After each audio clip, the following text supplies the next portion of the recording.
Welcome back to the KOAM Morning News on this Wildcat Wednesday. It has been a century since the first Montgomery County, Kansas Fair took place, and we're celebrating 100 years. And we've got a special guest on with us this morning for this Wildcat Wednesday. It's Sarah Schwatkin. Sarah, this summer, is interning for the Wildcat District of the Kansas State Research and Extension Office. Sarah, number one, congratulations on the internship.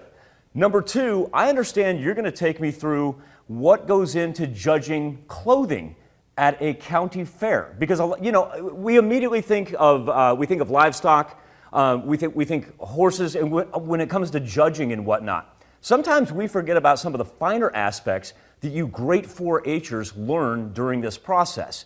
Why don't we start with the dress that you have in your hands there? So this is my formal dress, and when I looked whenever I bought for it, I just looked like how it would look with my skin tone and just the length, and made sure that it fit really well, because that's basically what the judge looks for when they judge your clothing.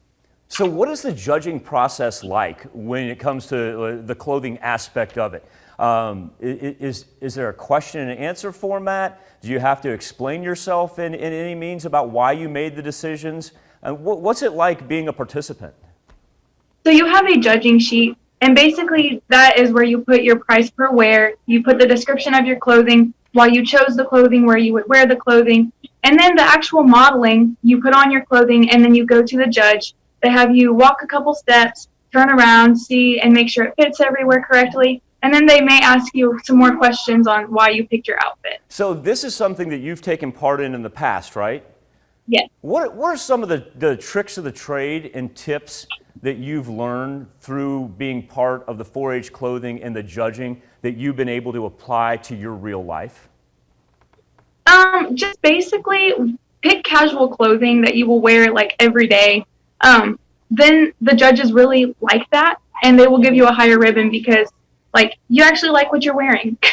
Since you're interning out there in Montgomery County, I do have one question that I'd like you to leave the audience with, and that is, during your time in 4-H, what have you taken out that from where you started to where you are now as a young woman, and why did you want to intern with the Wildcat District?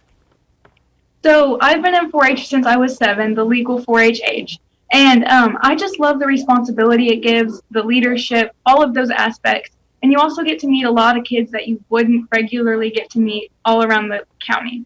So I wanted the internship so that I could help mentor and just really see what goes into all the behind the scenes work for the fair and just every area of 4-H. Sarah, number one, congratulations on the internship. Number two, 4 states very fortunate enough to have young people like you that want to pass down what they've learned and be a mentor for those younger students. Thank you very much for your time this morning. Thank you. Hey, best of luck too with the clothing contest, okay?